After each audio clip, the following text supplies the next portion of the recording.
இயேசு கிறிஸ்து பாவிகளை ரட்சிக்க வந்தார் என்ற வார்த்தைக்கு நாம் இதுவரைக்கும் புரிந்திருக்கிற அர்த்தம் வேறு. வேதத்தை சரியான பார்வையில் பார்க்கும்போது அதனுடைய அர்த்தம் வேறு. பாவிகளை ரட்சிக்க வந்தார் என்று நாம் நினைப்பது பாவ மன்னிப்பை பெற்றுக்கொண்டு அவர் வாழ்ந்தால் போதும், பரலோகம் சென்று விடலாம். ஆனால் வேதத்தை உத்து பார்க்கும்போதுதான் அது எவ்வளவு அனர்த்தமானது என்று, அவமானமானது என்று புரிகிறது. அவர் பாவங்களுக்கு முற்றுப்புள்ளி வைக்க வந்தார், தீமைக்கு முடிவு கட்ட வந்தார், நம்மை பாவமற்றவர்களாக ஆக்க வந்தார். அவருடைய வாழ்க்கை அப்படிப்பட்டதாக இருந்தது. அதே போல நம்மையும் அப்படிப்பட்ட வாழ்க்கைக்கு அழைத்திருக்கிறார். இதைத்தான் நாம் புரிந்து கொள்ள வேண்டும். அவருக்கு என்ன பிரச்சனை? ஏழ்மையில் இருந்தாலும் மனுஷனாக வந்த இயேசு கிறிஸ்துக்கு பிரச்சனையே மரணம்தான். மரணம் என்பது உண்மை. அதை அவர் ஒத்துக்கொண்டிருந்தார். நாம் அதை மறந்து விட்டோம். இதுதான் நமக்கும் அவருக்கும் இருக்கிற வித்தியாசம். மரணம் வரும்போது தான் அதன் கொடூரம் வலிக்கும். தப்ப வழி தெரியாது. எங்கே போகிறோம் என்ற நிச்சயம் இல்லை, நம்பிக்கை இல்லை. இருண்ட எதிர்காலத்துக்குள் போகிறோம் என்று மட்டும் தெரியும். அது எப்படி இருக்கும், என்னவா இருக்கும் தெரியாது. ஆனால் இயேசு கிறிஸ்து ஜாக்கிரதையாக மரணத்தை குறித்து பயந்தார். நாம் மரணத்தை குறித்து பயப்படாதனால்தான் மற்றவைகளை தேடி ஓடுகிறோம், பணமும் சுகமும் வசதியும் வாழ்க்கையும் என்று. இயேசு கிறிஸ்து மரணத்திலிருந்து தப்புவிக்க வல்லவரை நோக்கி பலத்த சத்தத்தோடும் கண்ணீரோடும் விண்ணப்பம் பண்ணி அவருக்கு உண்டான பயபக்தி நிமித்தம் கேட்கப்பட்டு பட்ட பாடுகளினாலே கீழ்ப்படிதலை கற்றுக்கொண்டாராம். ஆதாம் கீழ்ப்படியாமல் போனான் என்பதனாலே நமக்கு மரணம் உண்டு என்று ஏற்றுக்கொள்ள முடியவில்லை அவரால். நான் ஏன் கீழ்ப்படியக்கூடாது? நான் ஏன் இந்த சாபத்திலிருந்து வெளிவரக்கூடாது? இதற்கு நான் முடிவு கட்டித்தான் ஆக வேண்டும். பயம். எதற்கு பயம்? மரணத்திற்கு பயம்.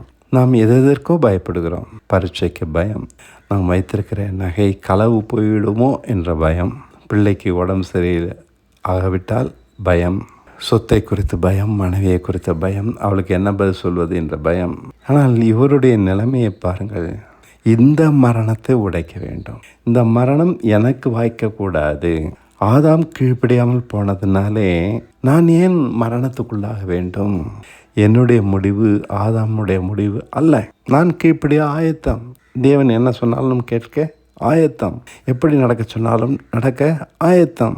இது சரியான அணுகுமுறை தானே? தேவனை சரியான கோணத்தில் அணுகுகிறார். ஆதாம் கீழ்ப்படியாமல் போய்விட்டான், அதனால் நான் இந்த சாபத்துக்கு உள்ளாக வேண்டும் என்று ஏற்றுக்கொண்டிருக்கிறோம். நாம் இந்த கடினமான வாழ்க்கையை அவர் வாழ்ந்தாலும் மரணத்தை அவரால் உதறி போட முடியும்.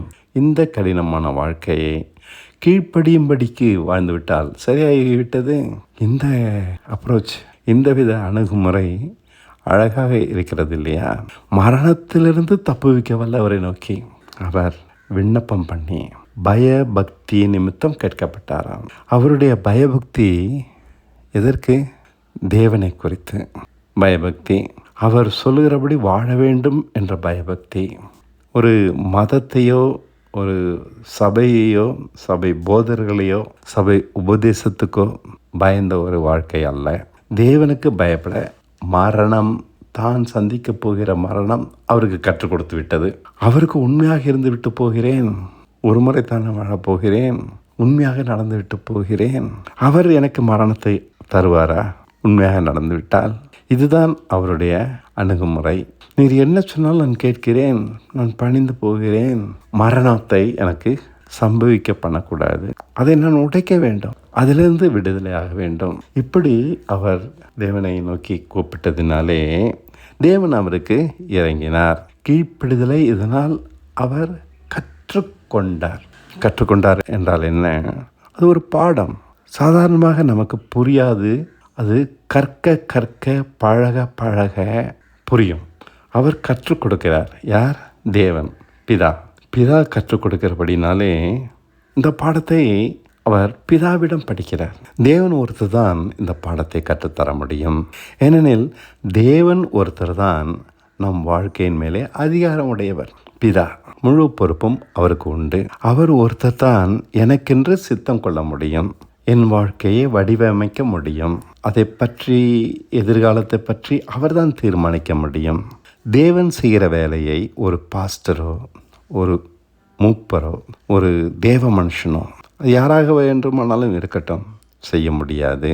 எனக்கு அவர் வாழ்க்கையை வாழ்ந்து முன்மாதிரியாக வேண்டுமானால் இருக்கலாமே ஒழிய, என் வாழ்க்கைக்கு நான் எப்படி எதற்கு கீழ்ப்படிய வேண்டும் என்று என் வாழ்க்கையை அவர் சித்தப்படி முடிவெடுக்க முடியாது. தேவன் ஒருத்தர் தான் இந்த விஷயத்தில் முழு உரிமை உடையவர். தேவனுடைய வேலையை எந்த மனுஷனும் எடுக்கக்கூடாது, செய்ய முடியாது. எந்த மனுஷனுக்கும் இன்னொரு மனுஷன் தேவனாக முடியாது. அவர் என் வாழ்க்கையை வாழ அவர் எனக்காக சித்தம் கொண்டு அதற்கென்று நான் கீழ்ப்படிந்தால் போதும், மரணம் எனக்கு வாய்க்காது. அவர் தன்னுடைய வார்த்தையை நமக்கு கொடுக்கிறார். அந்த வார்த்தை நம்மை ஆத்மாவையும் ஆவியையும் பிரிக்கிறது, ஊனையும் கணுக்களையும் பிரிக்கிறது, நம் இருதயத்தின் யோசனைகளையும் நினைவுகளையும் வகையறுக்கிறது என்று படிக்கிறோம். தேவன் எனக்கு வார்த்தையை கொடுக்கிறார். வெறுமனே அவர் சித்தத்தை கொடுத்தால் என்னால் ஏற்றுக்கொள்ள முடியாது. எனக்கென்று ஆசைகள் இருக்கின்றன, உணர்ச்சிகள் இருக்கின்றன, ஏக்கங்கள் இருக்கின்றன, வெறுப்புகள் இருக்கின்றன. இவைகளெல்லாம் என் ஆத்மாவை கட்டுப்படுத்தி வைத்திருக்கிறது. என் ஆத்மா என்றால் என்ன? மனம். இதன்படி தான் என் மனம் யோசிக்கும், சிந்திக்கும், செயல்படும். இந்த நிலையில் நான் தேவ சித்தத்தை செய்ய முடியாது. அது மட்டுமல்ல, ஊனும் கணுக்களும் பிரிக்கப்பட வேண்டும். ஊன் என்றால் என்ன?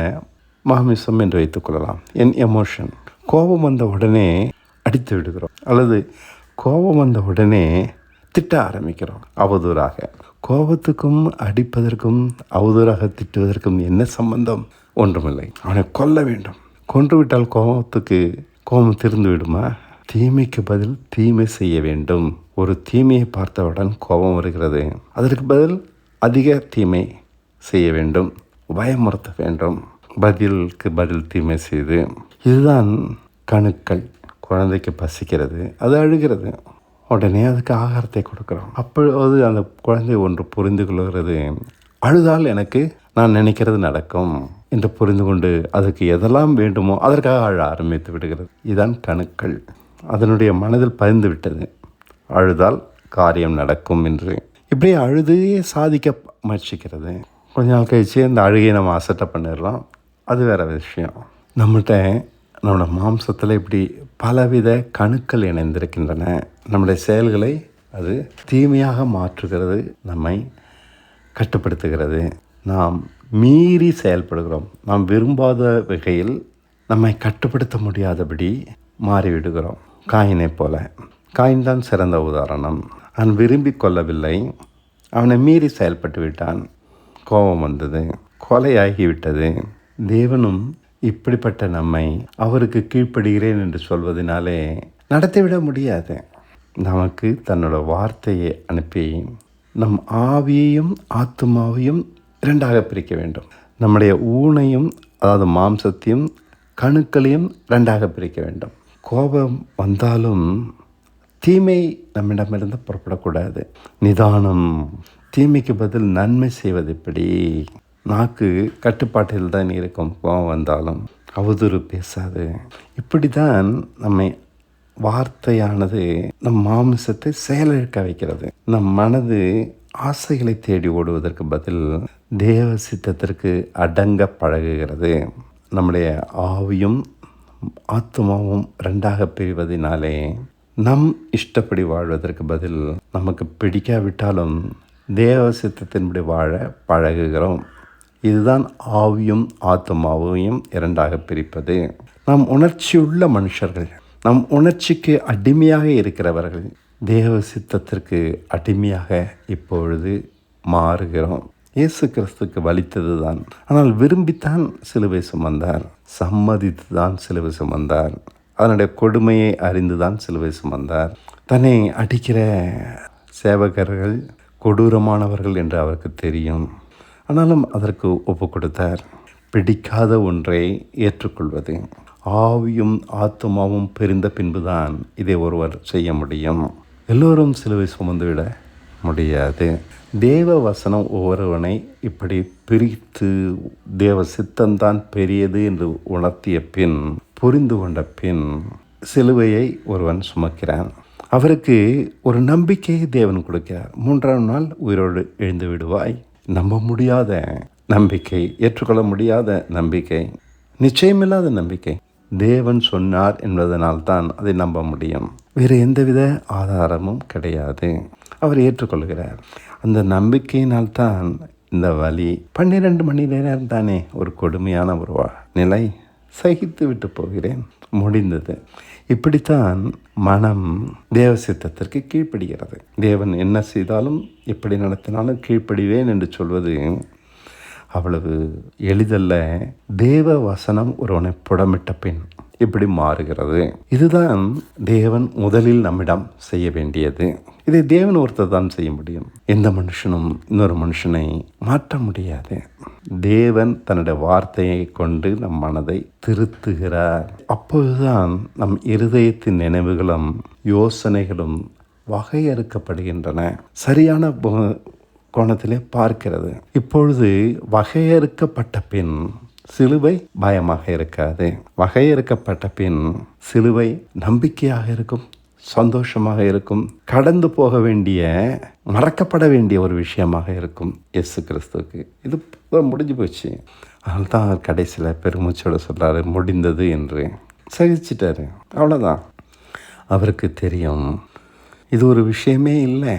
அந்த கொடுமைகளை பார்த்து அனுபவித்து விட்டு இவர் பெற்றிருக்கிற நம்பிக்கை, அதன் பின் வரக்கூடிய மகிமை, இதெல்லாம் புரிந்து கொண்டதுனாலே ஒரு விஷயமே இல்லை, அப்படி தான் அவர் பார்க்கிறாரு. கீழ்ப்படிதலை கற்றுக்கொண்டார். இதுதான் உண்மை. நாமும் கீழ்ப்படிதலை கற்றுக்கொள்ள வேண்டும். அதற்கு முன் நம் மனம் பக்குவப்பட வேண்டும். நம் ஆவியும் ஆத்மாவும் உருவ குத்தப்பட்டு ஊனும் கணுக்களும் பிரிக்கப்பட்டு நாம் ஆவிக்குரியவர்களாக அப்போதுதான் ஆக முடியும். நம் சிந்தை மாம்ச சிந்தையாக அதன் பின் இருக்காது. இப்படி நம்மிடம் இருக்கிற பழைய தன்மைகள், மனுஷீகமான தன்மைகள் அனைத்தும் தெய்வீக தன்மையாக மாற்றப்பட்ட பின்புதான் நாம் கீழ்ப்படிதலுக்கு ஆயத்தமாகிறோம். கீழ்ப்படிய கற்றுக்கொள்கிறோம், பணிய கற்றுக்கொள்கிறோம். மரணத்திலிருந்து தப்ப வேண்டும் என்று யோசிக்கிற ஒருவனால் தான் இந்த ஒரு வாழ்க்கையை ஏற்றுக்கொள்ள முடியும். மரணத்தை உத்தரித்தார், பிச்சு போட்டார், கிழிச்சு போட்டுட்டார். இப்போ இயேசு கிறிஸ்து நமக்கு ஒரு முன்மாதிரி, பின்பற்ற வேண்டியவர். அவர் ஆராதிக்கப்பட வேண்டியவர் அல்ல, பாட்டு பாடி துதிக்கப்பட வேண்டியவர் அல்ல. அவரை தூரமே வைத்துவிட்டு பாட்டு பாடி துதித்து கொண்டே இருக்க முடியாது. இல்லை, அவரை போல நானும் நடக்கிறேன். பாட்டு பாடி துதிப்பதினாலே நான் ரட்சிக்கப்பட முடியாது. அவரை போல நானும் நடந்தால்தான் மரணத்தை நானும் உத்தரிக்கலாம், கிழித்தெறியலாம். நானும் கீழ்ப்படிதலை முழுமையாக கற்றுக்கொள்ளலாம். அவருக்கு பெயர் பரிசுத்தமானவர், மாசில்லாதவர், குற்றமற்றவர், ஒருபோதும் கண்டிக்கப்படாதவர், வானங்களிலே உயர்ந்தவர். இந்த காரணத்தினால்தான் அவர் மரணத்தை பிச்சு போட்டுட்டார், உத்தரித்து விட்டார். தேவனுக்கு கீழ்ப்படிந்திருந்தார். கடைசியில் வரை சிலுவை பரியந்தம் கீழ்ப்படிந்திருந்தார். இப்போ நாரை எப்படி ரட்சிக்கப்படலாம்? பவுல் எப்படி ரட்சிக்கப்பட்டான்? யோவான் எப்படி ரட்சிக்கப்பட்டான்? அவரை போல இவர்களும் மரணத்தை கிழித்து போட்டு விட்டார்கள். பரிசுத்தமானவர் பவுல், பரிசுத்தமான யோவான், இப்படி தான் வேதம் சொல்லுகிறது. இவர்களும் குற்றமற்றவர்கள், மாசற்றவர்கள், ஒருபோதும் கண்டிக்கப்படாதவர்கள். இவர்களுக்கும் தேவன் கீழ்ப்படிய கற்றுக் கொடுத்து விட்டார், அல்லது இவர்களையும் தேவன் பரிசுத்தமாக்கி விட்டார். பரிசுத்தம் என்றால் என்ன? நம்மிடம் இருக்கிற பழைய தன்மைகள். அந்த பழைய தன்மைக்கு காரணம் என்ன? நம் ஆவியும் ஆத்மாவும் இணைந்திருக்கிறது. நம் ஊனும் கணுக்களும் பிரிக்கப்படாதிருக்கிறது. நம் கட்டுப்பாட்டை மீறி செயல்படுகிறவராக இருக்கிறோம். மாமிசமானவன், இந்த மாமிசமானவனை ஆவிக்குரியனாக தேவன் தன் வார்த்தையை கொண்டு மாற்றுகிறார். இயேசு கிறிஸ்துவை மாற்றினார், பவுலை மாற்றினார், யோவானை மாற்றினார். இன்று நம்மிடம் நிகழ வேண்டிய விஷயம் இது. இன்று நம்மிடம் நிகழாதபடி கிறிஸ்தவர்கள் குருடர்களாக இருக்கிறார்கள். இருந்துவிட்டு போகட்டும். அவர்களை மாற்ற முயற்சிப்பது இல்லை. நான் இயேசு கிறிஸ்துவை போல பூரணப்பட வேண்டும். முதலாவது என் ரட்சிப்பு முக்கியம். நான் பூரணப்பட்டு அல்லது கீழ்ப்படுதலில் பூரணமாக தேறினவனாக மாறி பழையன ஒன்றும் இல்லை, எல்லாம் புதிதாயின என்ற நிலைக்கு நான் வர வேண்டும். எல்லாம் புதிதாயின. மாசு இல்லாதவன், பழுதொன்றும் இல்லாதவன், ஒருபோதும் கண்டிக்க முடியாதவன். அப்படி இருந்தால்தான் நியாய தீர்ப்பில் நாம் நிற்க முடியும், குற்றமற்றவர்களாக வெளியே வர முடியும். தேவன் என்னை பார்த்து அன்று குற்றம் சொல்ல முடியாது. இயேசு கிறிஸ்து குற்றம் சொல்ல முடியாது. என்னுடைய வாழ்க்கை அவருக்கு முன் திறந்து வைக்கப்படும் போது குற்றம் சொல்ல முடியாது. நிறைய தாறுமாறுகள் இருக்கின்றன, நியாயப்படுத்த முடியாத தவறுகள் இருக்கின்றன. தாறுமாறுகள் என்று சொல்வது என் நடைகள், என் சிந்தனைகள், என் பேச்சுக்கள். நியாய தீர்ப்பில் அது வெளிப்படத்தான் செய்யும். ஆனால் தேவன் என் வாழ்க்கையை பொறுப்படுத்தி கொண்டதினாலே நான் உன் பிதா, இன்று உன்னை ஜனிப்பித்தேன் என்று என்னை அவர் தன் கையில் எடுத்துக்கொண்டபடியினாலே என்னுடைய குறைகள், குற்றங்கள் எல்லாவற்றையும் மறந்துவிட்டு. ஏன் மறைக்கிறார்? என்னை அவர் பழுதற்றவனாக மாற்ற ஒரு தீர்மானத்தை எடுத்து வைத்திருக்கிறார். அதனால் பழைய வகைகளை மறந்துவிட்டு தான் அவைகளை கணக்கில் எடுக்காமல் என்னை நீதிமானாக உருவாக்குகிறார். தன்னுடைய வார்த்தைகளை கொடுத்து ஊனியும் கணுக்களையும் பிரித்து, ஆவியும் ஆத்மாவையும் பிரித்து, என் சிந்தனைகளை, என் யோசனைகளை, என் நினைவுகளை வகையறுத்து எனக்கு அவர் வார்த்தையை கொடுத்தார் என்றால் 10 கட்டளைகளை கொடுக்கவில்லை. கட்டளைகளை மீறினால் நான் பாவம் செய்து விடுவேன். கட்டளைகள் ஒரு மனுஷனையும் பூரணப்படுத்தவில்லை. அதனால் அவர் கட்டளைகளை கொடுக்கவில்லை, மாறாக நம்பிக்கையை கொடுக்கிறார். நான் உன் பிதா, உனக்காக உன் சத்துருக்களை உன் பாதப்படியாக்கி போடுகிறேன், நீ ஒன்றுமே செய்ய வேண்டாம், என் மடியில் படுத்துக்கோ. அவ்வளவுதான். எல்லா பிரச்சனையும் அவர் கையில் விட்டுவிட்டு நான் படுத்துக்கொள்கிறேன், நீங்கள் பார்த்துக்கோங்க. அவர் யோசனை தருகிறார், அவர் வழி காட்டுகிறார். 50,000 ரூபா பணம் கட்டணும், என்ன செய்யுது? மனம் பதறது, பயம் வருது. அவர் கையில் கொடுத்த பிறகு அவர் யோசனை தருகிறார், அவர் வழி காட்டுகிறார். பிரச்சனையிலேருந்து வெளியில் வந்துடுறோம். இப்போ மனசு பயப்படுறது இல்லை, கவலைப்படுறது இல்லை. இப்போ என்னுடைய எதிரியை எப்படி மேற்கொள்கிறது? நான் ஒன்றும் செய்யறேன், தேவன் மேற்கொள்கிறார் அவர் கையில் கொடுத்ததுக்கப்புறம். இப்போ என்னுடைய ஆவியும் ஆத்மாவும் பிரிஞ்சிடுச்சு. பயம் வர்ற இடத்துல, கவலை வர்ற இடத்துல தைரியம் வருது, நம்பிக்கை வருது. வாழ்க்கையை வித்தியாசமாக பார்க்குறேன். என்னுடைய யோசனைகளும் நினைவுகளும் வகையறுக்கப்பட்டு விட்டது. அங்கே பயப்படுறதுக்கு இடம் இல்லை. முன்னாடி பயந்தது, இப்போ பயப்படுறதுக்கு இடம் இல்லை. தேவன் ஒருத்தர் இருக்கிறாரு, அவர் எனக்கு பிதா. அவர் தேவன் இல்லை, எனக்கு பிதா. அவர் எல்லாத்தையும் பார்த்துப்பார். அவரால் முடியாது ஒன்றும் இல்லை. என் பிள்ளைகளை பற்றி, எதிர்காலத்தை பற்றி, வருமானத்தை பற்றி, நோய்களை பற்றி எது அவருடைய கட்டுப்பாட்டை மீறி போகாது. அவர் எல்லாவற்றையும் கட்டுப்படுத்த முடியும். அதனால் நான் அவர்கிட்ட கொடுத்துட்டு பேசாமல் அவர் மடியில் படுத்துக்கிறேன். என் யோசனைகள் வகையறுக்கப்படுகின்றன. இப்படி தான் என்னுடைய இருதயம் அல்லது என்னுடைய மனம் பக்குவப்படுது. நான் நீதியின் வசனத்தில் பழக்கமுள்ளவனாகிறேன். ஜெபிக்க பழக்கமுள்ளவனாகிறேன் நான் சொல்லலை, சிந்திக்க பழக்கமுள்ளவனாகிறேன். அவரை நம்பி நடக்க பழக்கமுள்ளவனாகிறேன். பயத்திலிருந்து விடுதலை ஆகிறேன், பயப்பட முடியாதவனாகிறேன். இதனால் பாவத்துக்கு முடிவு உண்டாயிற்று. நான் செயல்படாத வரைக்கும் பாவம் உற்பத்தி ஆக போவதில்லை. நான் யோசிக்காத வரைக்கும் பாவம் உற்பத்தியாக போவதில்லை. நான் பேச வேண்டிய அவசியம் இல்லை, என் நாக்கினால் பாவம் செய்ய வேண்டிய அவசியமும் இல்லை. எல்லாமே அவரை சார்ந்திருக்க பழகிட்டபடியினால் எல்லாமே அடங்கிவிட்டது. பாவத்துக்கு முடிவு உண்டாயிற்று, தீமைக்கு முடிவு உண்டாயிற்று. இப்பொழுது நானும் இயேசு கிறிஸ்துவை போல பழுதற்றவனாகிறேன், மாசற்றவனாகிறேன். இயேசு கிறிஸ்துவை போல குற்றமற்றவனாகிறேன், கண்டிக்க முடியாதவனாகிறேன். என் வாழ்க்கையை அவர் தன் தோளில் சுமக்கிறார். நான் என்ன செய்ய வேண்டும்? ஒன்றும் செய்ய வேண்டாம். அவர் தோளில் படுத்துக்கிட்டு பேசாமல் அவர் கிரியை செய்ய நான் கிரியை செய்கிறேன். அவர் பேசாமல் இருக்க கிரியை செய்யாத விஷயத்தில் நான் கிரியை செய்வதில்லை. என் புத்தியின்படி, என் யோசனையின்படி வாழ வேண்டிய வாழ்க்கை அல்ல இது. அவராலே, அவரை கொண்டு, அவருக்காக வாழ்கிற வாழ்க்கை இது. என்னாலே, எனக்காக, என்னை கொண்டு செய்வதற்கு இங்கு ஒன்றும் இல்லை, அடங்கி போச்சு. இது பேர் தான் மரணம் சொல்கிறோம், சிலுவை சுமப்பதுன்னு சொல்கிறோம். அந்த வார்த்தையெல்லாம் பெரிய கடினமான வார்த்தைகள். மரணத்தை பிரவேசிக்கணும், சிலுவை சுமக்கணும், இல்லை இவ்வளோதான். அவரை நம்பணும். அவரை நம்பி கடினமான ஒரு வாழ்க்கையை ஏற்றுக்கிறான். அவர் கிரியை செய்யாத வரைக்கும் நான் கிரியை செய்ய மாட்டேன். அதனால் பிள்ளை எந்த ஸ்கூலில் படித்தாலும் நான் பேசாமல் இருப்பேன், எந்த வருமானத்தில் வச்சுருந்தாலும் பேசாமல் இருப்பேன், யார்கிட்டையும் கை நீட்டி காசு கேட்க மாட்டேன். என் சூழ்நிலை கடவுளுக்கு தெரியும். அவர்கிட்டேருந்து பணம் வர வரைக்கும் நான் கடன் வாங்க மாட்டேன். அவராக பணம் கொடுத்தாருன்னா வாங்கிப்பேன். என்னோடய தேவைகளை அவர் பொறுப்பாக சந்திக்கிறார். அதனால் அவருக்கு அடங்கி வாழ பழகிறது தான் கிறிஸ்தவம். அப்போ தான் பழுதில்லாதவனா ஆக முடியும். இயேசு கிறிஸ்து இந்த வாழ்க்கையை தான் கற்றுக்கிட்டார்.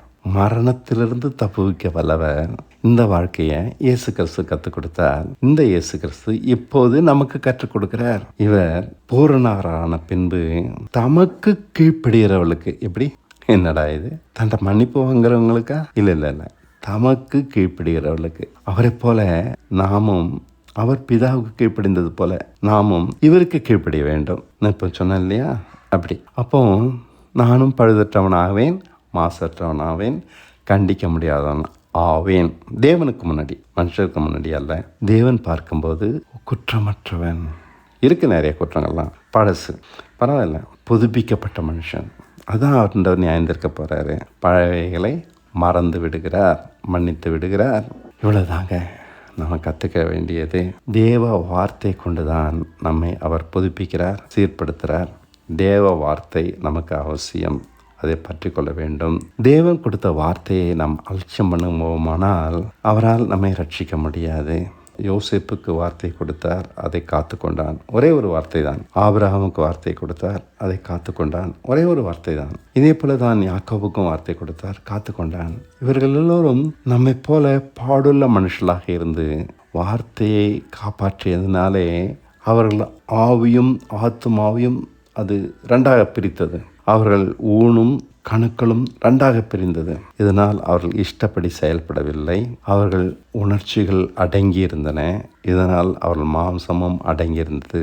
அவர்கள் ஆவியோ தேவ சித்தத்தை தேடி அதை செயல்படுத்தி கொண்டே இருந்தது. முறுமுறுக்கவில்லை.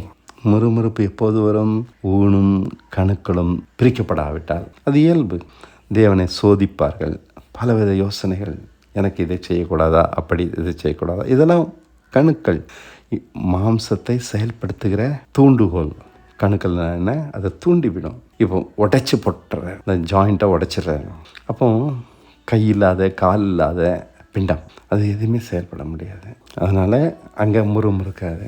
வலிக்குதா, தண்ணி கசப்பான தண்ணியா, சரி, தேவன் அதுக்கு ஒரு வழியை உண்டாக்கி வச்சிருப்பாரு. பொறுமையாக இருப்போம், முறுமுறுப்பு வராது. அவர் காட்டுற வரைக்கும் காத்திருப்போம்.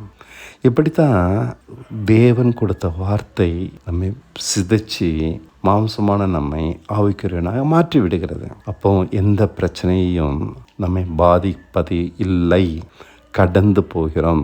ஆவிக்குரியவர்களாக சிந்திக்க பழகிவிட்டோம். நன்மை இது, தீமை இது என்று பிரித்து பார்க்க கற்றுக்கொண்டோம். சரி, கஷ்டம் தானே, கசப்பான தண்ணி தானே, பொறுமையாக இருப்போம். இப்போ முறுமுறுக்கிறது தீமை. இப்படி புரிஞ்சுக்கிட்டதுனால தான் நம்முடைய மனம் சுத்தமாக இருக்கு. தேவனுக்கு முன் இப்படி புரிஞ்சுக்கிட்ட இருதயம் சுத்தமாகும். அங்கே பயம் இருக்காது, கவலை இருக்காது, ஆசைகள் இருக்காது. என்னை காட்டிலும் தேவன் எனக்காக ஆசைப்பட தெரிந்தவர். அவர் பிதா, அவர் நல்லா தான் செய்வார். அதனால் அவர் செய்கிற வரைக்கும் நான் பொறுமையாக இருப்பேன். வறுமையில் பொறுமையாக இருப்பேன், கஷ்டத்தை ஏற்றுக்கொள்வேன். ஏன்னா அவர் எனக்கு பிதா, தேவன் அல்ல. போங்கடா, அவரை போய் தேவன், அது என் பிதா, அவரை பார்த்துக்கிறாரு. இப்போ இந்த தைரியமும் இந்த தெளிவும் கஷ்டமான ஒரு வாழ்க்கையை இனிமையான வாழ்க்கையாக மாற்றிடுச்சு. ஆமாம், சுகமான ஒரு வாழ்க்கையாக மாற்றிடுச்சு. கஷ்டத்தின் மத்தியிலையும் குதூகலமாக வாழ்க்கையாக அமைஞ்சு போகுது. தேவனை நம்ம சரியாக பார்க்குறோம். வார்த்தை நம்மை ஊனியும் கணுக்களையும் உடைத்து போடுது, ஆவியும் ஆத்மாவையும் உருவ குத்துது, நம் சிந்தனைகளை வகையறுக்குது. அப்போ நன்மை இது, தீமை இது என்று பிரித்து பார்க்க பழகிறோம். நீதியின் வசனத்தில் பழக்கமுள்ளவர்களாகிறோம். நாம் குழந்தைகள் இல்லை, இப்போ நடக்க பழகிறோம்.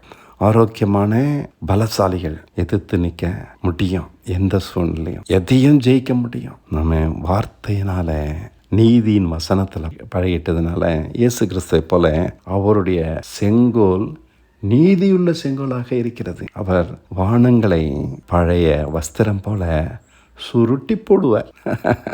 பெருசாக பார்க்குற டயமண்ட், தங்கம், சொத்துக்கள் எல்லாம் பழைய வஸ்திரம் போல சுருட்டி போடுவார். பழைய வஸ்திரம் போல சுருட்டி போடுவார். அதெல்லாம் அதுக்கு ஒன்றுமே மதிப்பில்லை, எல்லாம் பழசு. பெருசாக நீங்கள் பார்க்குற எதுவுமே பழசு.